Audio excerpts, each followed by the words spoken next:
Podcast Answer Man, episode number 434. Hi, this is Leo Laporte of This Week in Tech, and you're listening, you're smart, to Cliff Ravenscraft. He is the Podcast Answer Man.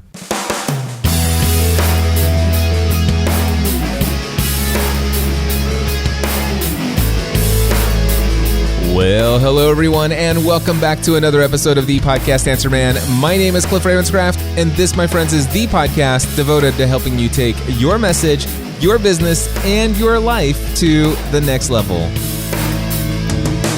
That's right, my friends. It does not matter if you are brand new to this online content creating world we live in, or if you've been creating content for many years. There's something we can all do to take everything we do in life to the next level. And well, my friends, I will tell you, I am so excited about the way things are going here with the content of Podcast Answer Man. I am currently weeks ahead of schedule when it comes to recording content. In fact, the conversation that I'm going to be including for this episode was recorded back on December 21st of last year. It was right after Thanksgiving, coming up on Christmas, and I had an opportunity to get on to Skype with my great friend, Pat Flynn, from over at smartpassiveincome.com. Now, Pat and I have been friends for years. We've been doing a mastermind group together since October 2010, and well, I am super excited for Pat in that he is getting ready to officially launch his first real physical print book. And knowing that this book would be a powerful resource to my audience, I'm so delighted to share this information with you. And right after you hear this interview, my guess is that many of you are immediately going to go out and either pre-order this book, or if you're listening to it after the weekend this is released, then the book's available on February 1st and beyond. So anyway, to learn a little bit more about this book and the resource that it could be to you, here's the conversation I had with my great friend, Pat Flynn.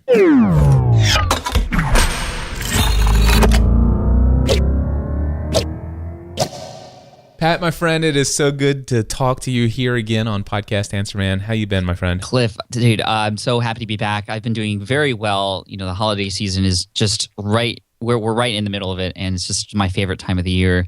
And it's always a pleasure to speak to you, Cliff, and I'm very lucky to have the pleasure of speaking with you every single week in our mastermind group. So happy to be back on the show.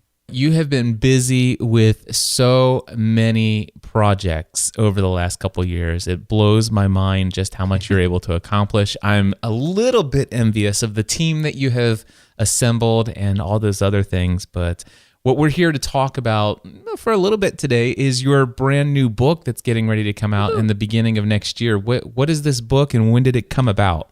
So the title of this book is Will It Fly? And actually, I did a survey a number of months back on SPI, on my brand at smartpassiveincome.com, where I was asking everybody, well, where are you at in your business? How can I help you best? And one of the number one things that I heard about was, well, people just wanted to start a business, but they didn't know what to start it about, or they had ideas, but just were afraid of moving forward and wasting time and money and putting effort into something and only having it fail. And I completely understand that. I've had those same feelings. I know a lot of us who are listening have had those same thoughts.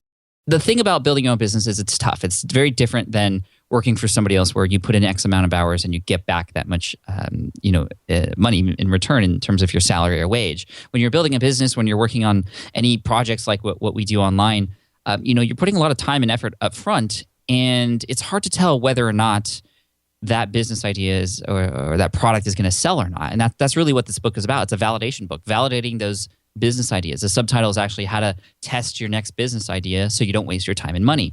Now, this isn't a new thing. This is something that a lot of people have done and even talked about before. I first heard about it when Tim Ferriss actually featured it in a chapter called Testing the Muse, is what he called it. And he called it micro testing. And he essentially shared a way that you could validate a business idea, a product, without actually having to create that product, which his version was setting up a Google AdWords campaign, so setting up advertisements that drive traffic to a landing page where you can track to see if people were actually clicking on the buy now button to see if people were interested in that thing or not. And if they weren't, then you didn't have to go ahead and actually build that thing. And if they were, then you validated it and you've had people say that they want it. Because sometimes we share our ideas with other people, especially our family and our friends and other loved ones. And, we don't always get the answers that we need to hear. We get a lot of the answers that we want to hear, such as, oh, that's great. I believe in you. Good job. And, they don't want to hurt our feelings, and they want us to be encouraged moving forward. But sometimes we need to just really understand whether or not that idea is going to work out, to a point where in some cases you could actually get paid for things before, actually collect money or pre-orders for things before you move forward with them.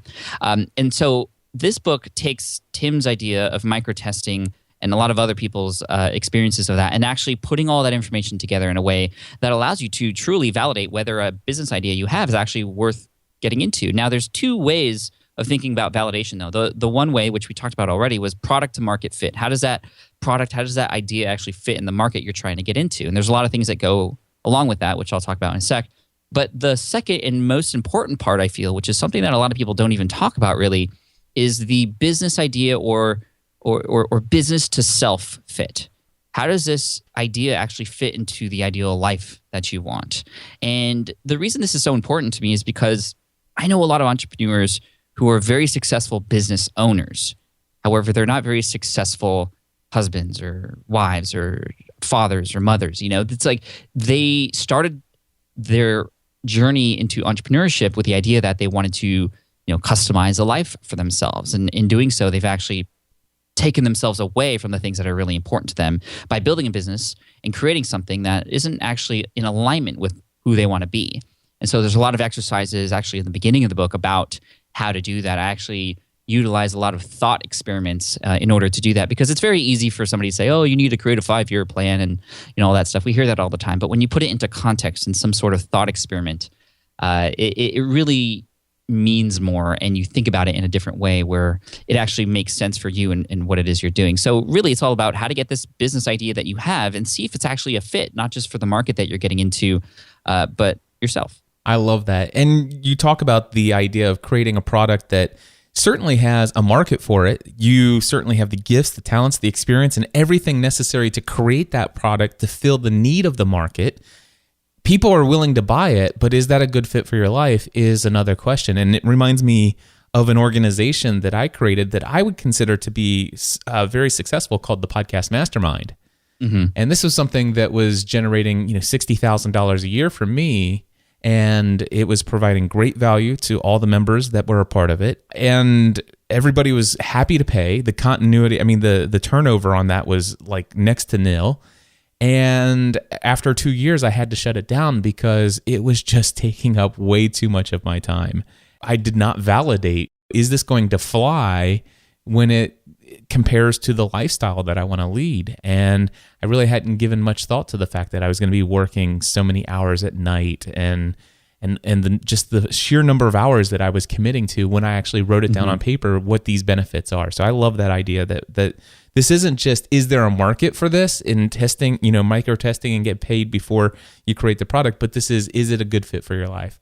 Right. And I love that you mentioned that, you spent 2 years on it and then you finally found out. And that's actually quite early in that journey. And it's good that you figured it out and made decisions and pivoted as a result of that. A lot of people, we get old and we look back in life and we have these regrets, of course. And, the goal of this book is to have people be able to figure these things out now. Like, the vision I have is for people to read this book and do one of two things: to read it and to go through these experiments and tests, both for self and for the market they're trying to get into, and let go of that idea, which I know is very difficult to do. But when you have some data behind it, when you have some information to help you make that decision, it's a lot easier. And so I want people to either read this book and dump that idea and move on to the next one that actually fits, or they'll test to fit, or they go through the book and it essentially validates that idea and it gives them permission to move forward with it. And that's something I've noticed since doing a lot of client work and working with a lot of students, is that a lot of times people have great ideas, but they just need somebody or something to give them permission to move forward with that.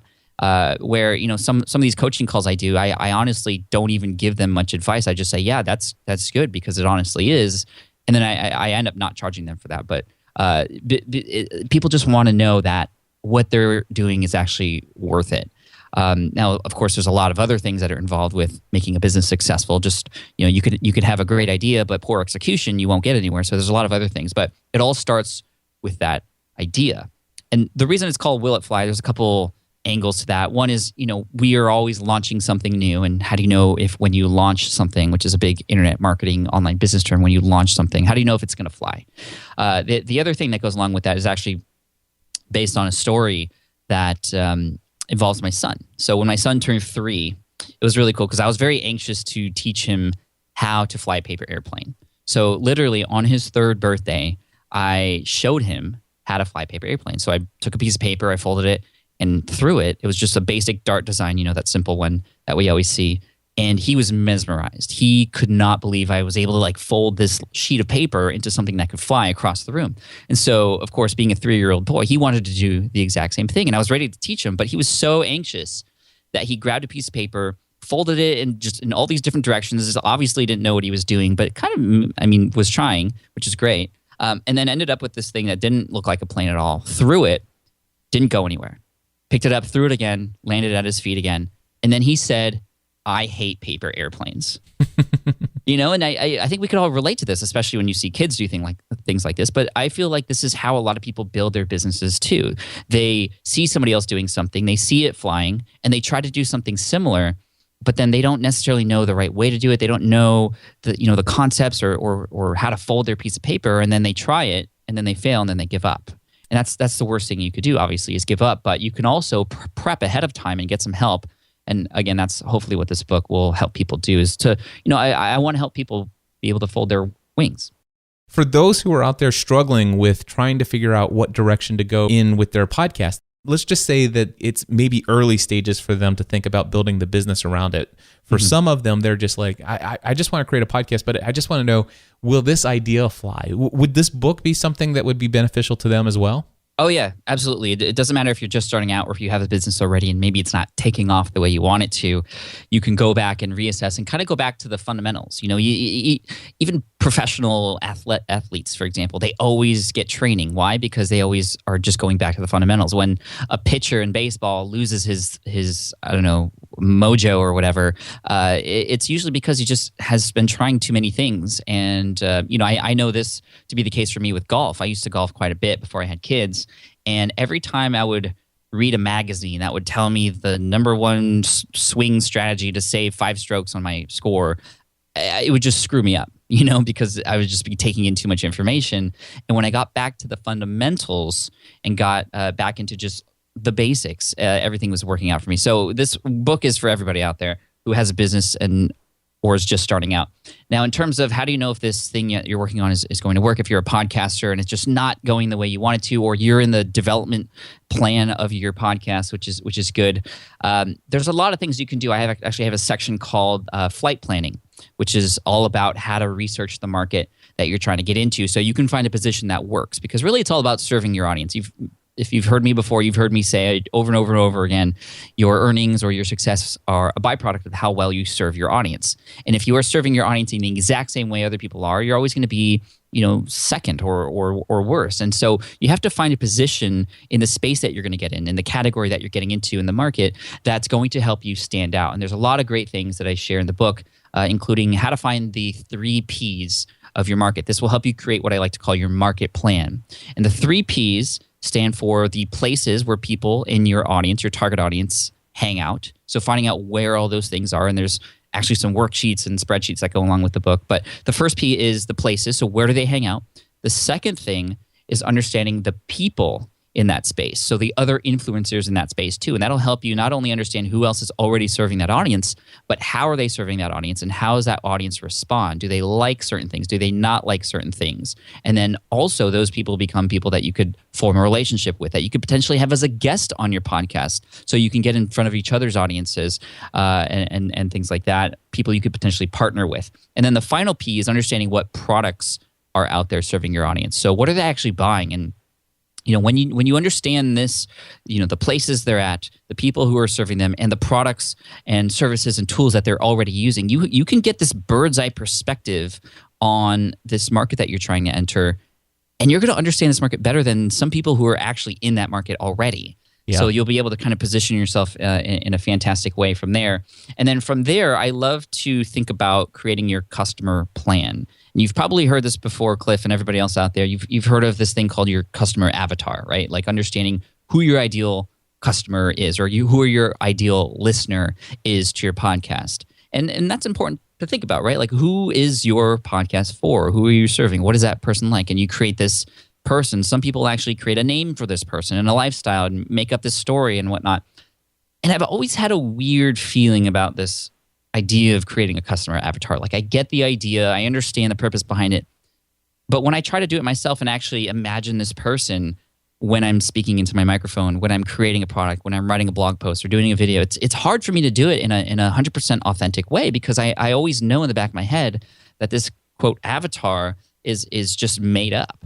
And so it's hard for me to feel what that person is feeling. So in lieu of that, I've created this thing called the customer plan, or it could be your listener plan or viewer plan.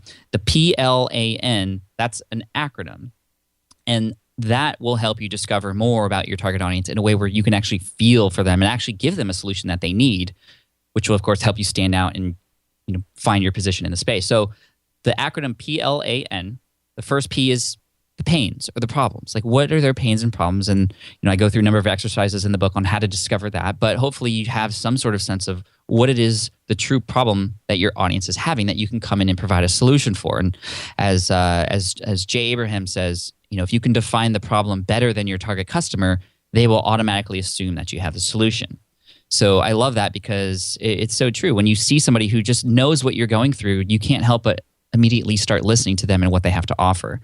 The second part, the L, is the language that they use. Now, in addition to knowing the problem, you need to understand how they're describing that, and what language they use to describe that. And there's some cool tricks, I guess you could say, in the book for how to discover that, not only by just listening and taking note, but there's actually some cool strategies you can use. I want to share one with you right now, Cliff, and for everybody else out there. This is what I like to call the Google Sniper search strategy, just a fancy term for a cool little way you can search in Google to find some really interesting things about your audience and how they are sharing and saying certain things.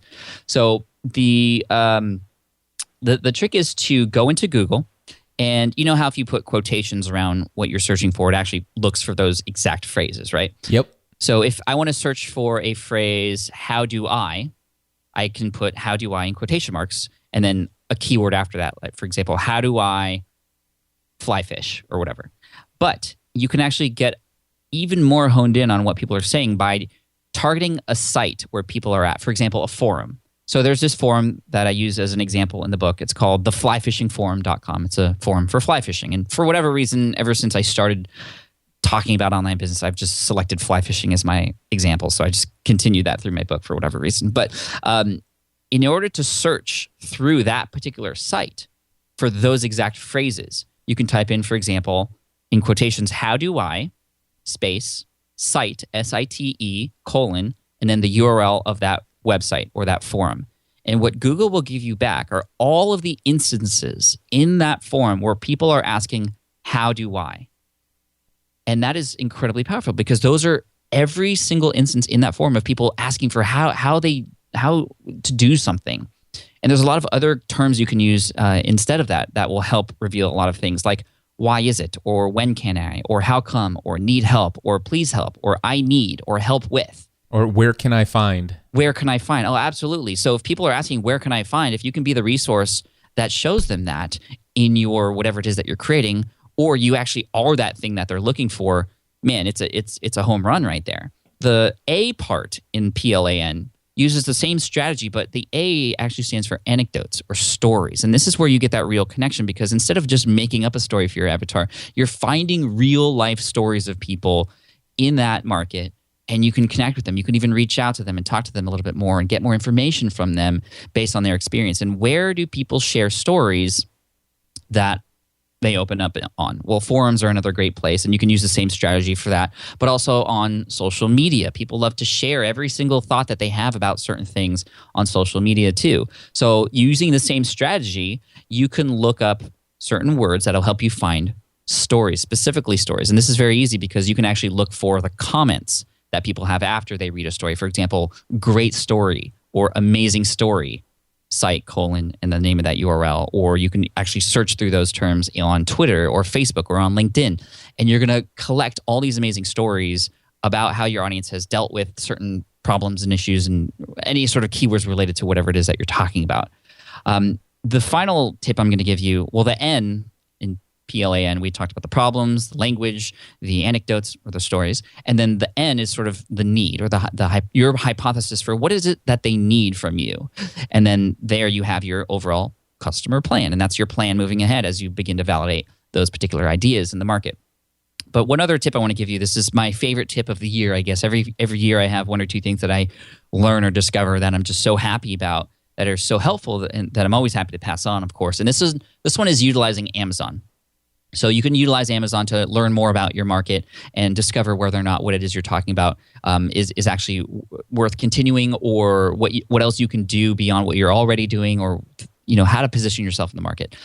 Go to Amazon, find books or products or whatever it is that Amazon sells, which is almost everything, related to your particular market or niche, and look at the reviews for that particular product. Now, more specifically, you want to look at the 3-star reviews. The 3-star reviews are where the gold is, because there's a lot of 1-star reviews for things, and that's sometimes just haters or people who are disgusted by a product, and they use very harsh language, of course, and we've seen it before on Amazon.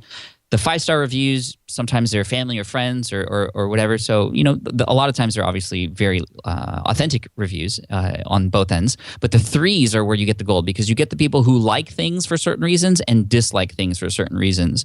And if you can look at, and you even see some that literally list out pros, what I liked, cons, what I disliked, take that information in. It relates to your target audience, and you can begin to discover what their likes and dislikes are too from there.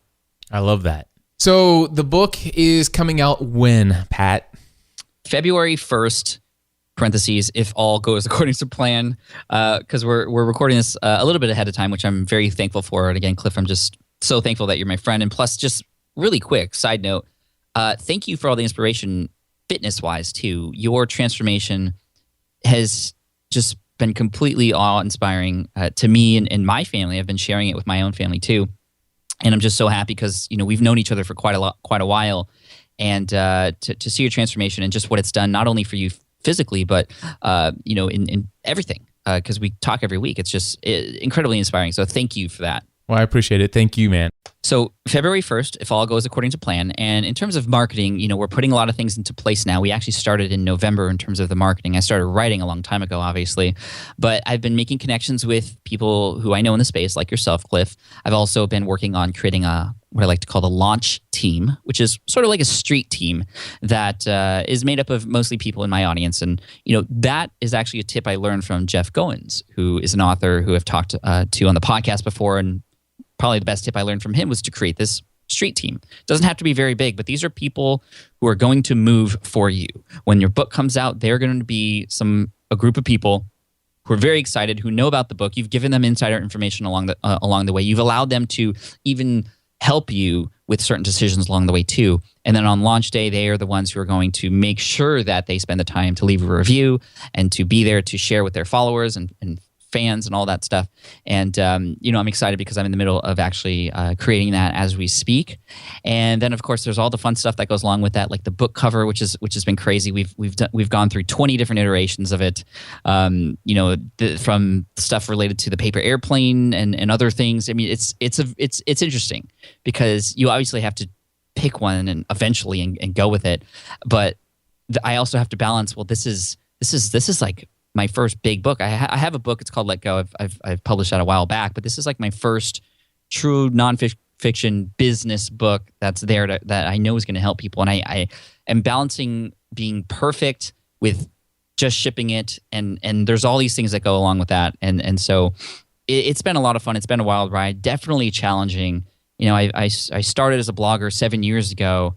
And I've really struggled with the writing part of this book. And it might sound weird because I've just been blogging for so long. And yes, I can crank out a 5,000-word blog post in a half a day easy. But this book, for whatever reason, maybe I just put it way up there on the pedestal and it just intimidated me. And I got a lot of help from you, Cliff, and the other people in our mastermind group.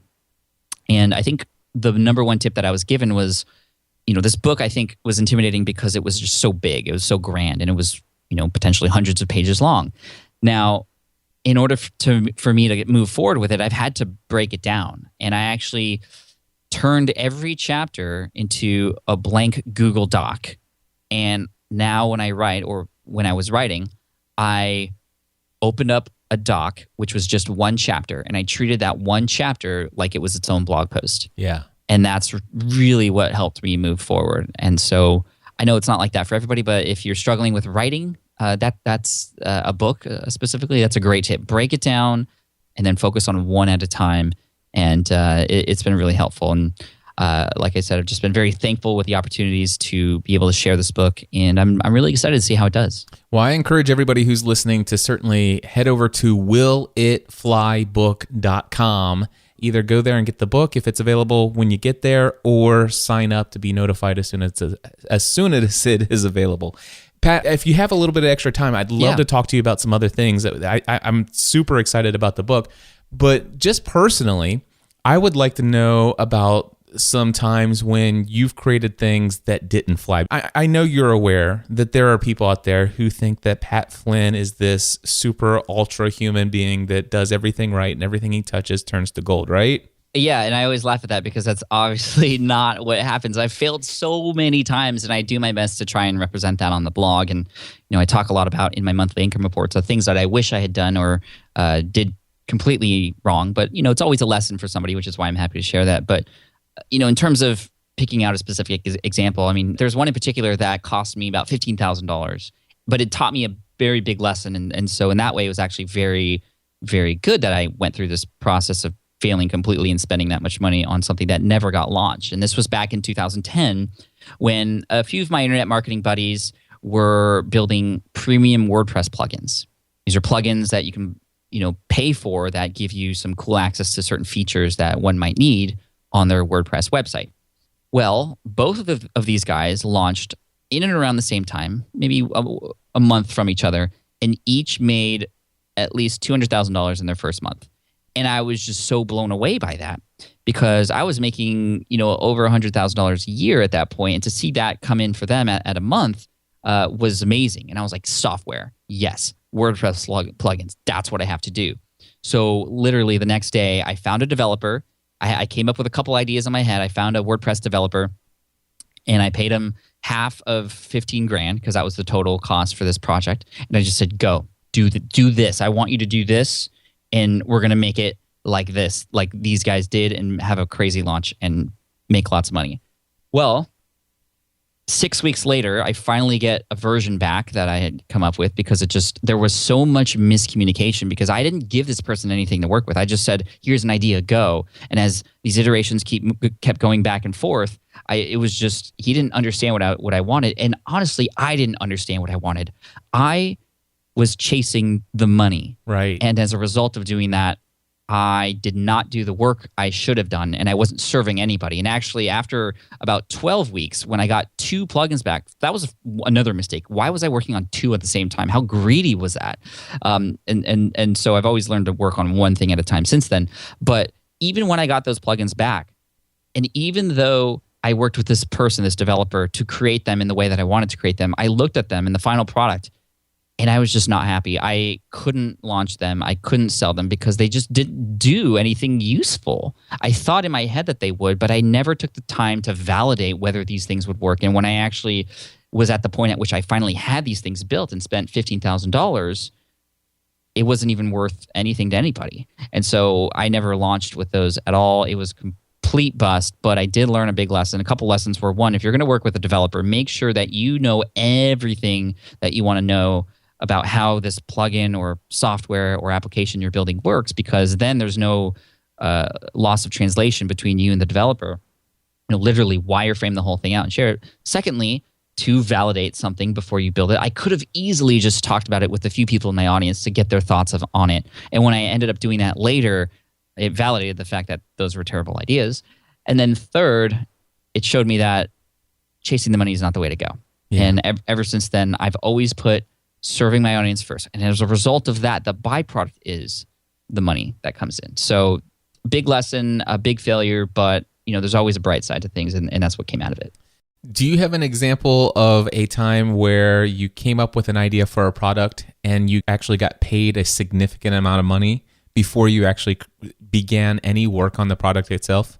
Yeah, I mean, I think both you and I had done something similar with the coaching courses that we've done. I did a coaching course in the past for building niche sites, which I don't do anymore, but I did and was able to pre-sell that and validate that idea before putting any work into the thought of what those lessons were going to be. And when you start out and if you're going to be delivering content in a course format, it's a great idea to pre-sell that and to get to a minimum amount of people before you say that, yes, I'm going to move forward with this. Now, in the book, there's actually a section of several different case studies of people who have validated their products across all different spaces, from digital products to physical products, from food to PE or physical education, membership sites to coaching courses. I mean, there's all kinds of different ways that people are doing this.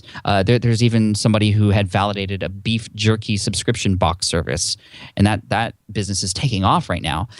So a lot of great examples in the book who follow the same process in terms of validating. So there is actually a formula, if you wanted me to share it with you really quick. There's obviously a lot of detail behind these, which are in the book, but the general formula for validating a product. Once you have an idea, once you have that hypothesis or that need that your audience has, the steps are: one, get in front of an audience.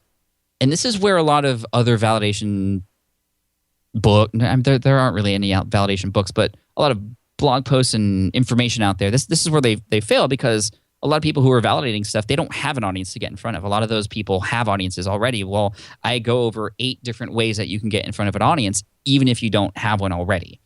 The big trick is, well, you don't have to get in front of your audience. You can get in front of other people's audiences in different ways, and I share about how to do that. But that's the first step. Just get in front of an audience. You're not even talking about your product yet. Step number 2 is to hyper-target. So when you get in front of that audience, then it's the idea of sort of getting a hand raised from people who are interested in something, who have a particular problem. Because, for example, let's say you are doing photography stuff for wedding photographers. You are delivering a product, for example, to make it easy to organize your wedding photos for other photographers. I'm just pulling this example out of midair right now. But let's say that's your niche. Well, maybe you get in front of a large audience. Maybe you get a guest post or a feature by sharing some really cool technique on a general photography website or a blog. And you want to get to understand who within that audience actually does wedding photos. That's hyper targeting, because everybody else they're not going to really care, and you don't want to validate with people who your product isn't useful for. So you need to hyper target and find those people that are actually going to be interested in your particular product. Then you want to interact with those prospects. Literally talk to them and get not just email, but even getting them on a conversation at some point. You could do that in a group format through a webinar, for example, or you could do it one-to-one via email. A lot of examples that I pull out in the book actually have people messaging each other on social media through Twitter or Facebook to be able to interact with those prospects. And there, you actually are just kind of validating once more that they are actually somebody who would be interested in your potential solution. And then you eventually share your solution. Then you gauge the interest from there, and then you actually ask for a transaction. And again, that's the truest way of validating, is can you get somebody to actually pay for something? Not just say they like something with their words, but say they like something with a transaction of some kind. And getting a payment up front is the number one way to do that. And again, it's all listed here in the strategies and the case studies. It's pretty cool. It's a very different way of thinking, though, because it's interesting how we could get paid for something that we haven't even created yet. But it's also very motivating when you do get paid for it, because then you're going to bust your butt to make sure you create that thing for that person, a course or product or whatever it is. And we are seeing this now more days on platforms like Kickstarter. I actually talk about crowdfunding a little bit in the book too, where people come to Kickstarter asking for pledge money in exchange for not only certain items that go along with their pledge level, but also that idea. They're validating that idea for that person before they actually move forward with it. And the cool thing about this is, if you attempt to validate your idea, and because it's broken down into these different steps, you could see where along that process something didn't work out. And then you can always go back to, well, this is where it seemed to not work. I can reassess, readjust, and then eventually you can find out, well, maybe this isn't something that's going to work for me. And then you didn't spend 2 years down the road and a ton of money only to realize this later. So again, that's kind of the idea behind the book. Well, Pat, man, I am so excited for you. And this book, I know, is going to touch a pain point for so many people out there, especially in my community. I tend to target people who are out there who are either entrepreneurs building their own business online or people who are in the process of transitioning into the work that they love. And so they have lots of ideas, but not sure whether or not it's going to work out. I know this because I work with all my A to Z students and they're out there with all these questions. So I'm so excited that you are creating this resource for them. And folks, again, I highly encourage you, if you haven't already done it, go to willitflybook.com and either get the book now if it's available or sign up with your email address so that you'll get notified as soon as this book does come out. Pat, thank you again for coming and sharing, and not just talking about the book, but also sharing so many valuable principles and outlines of things that people can be thinking about even before they go and get the book.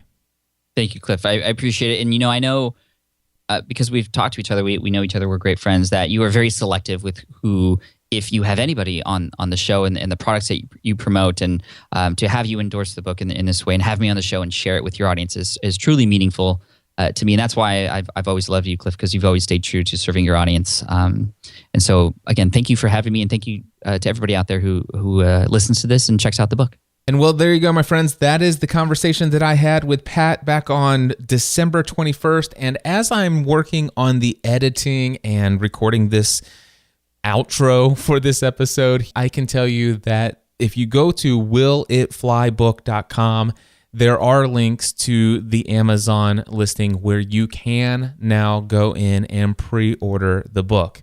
And of course, if you happen to be listening to this after February 1st, the book should be available for purchase directly. So again, go check it out, willitflybook.com.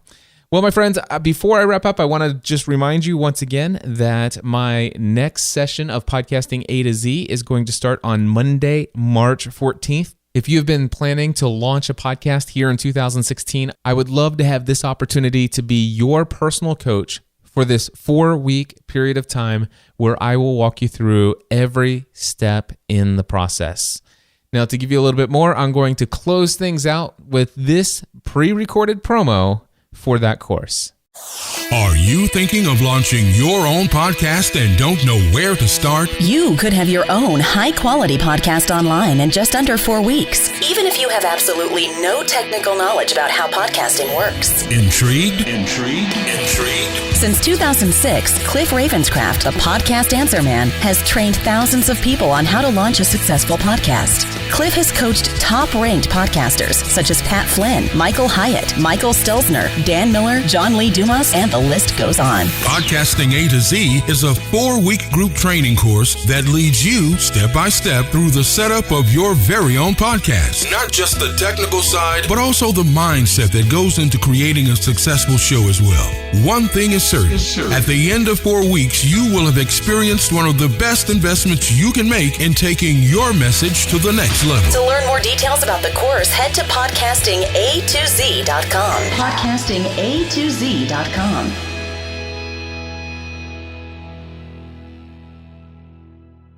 Helping you take everything you do to the next level.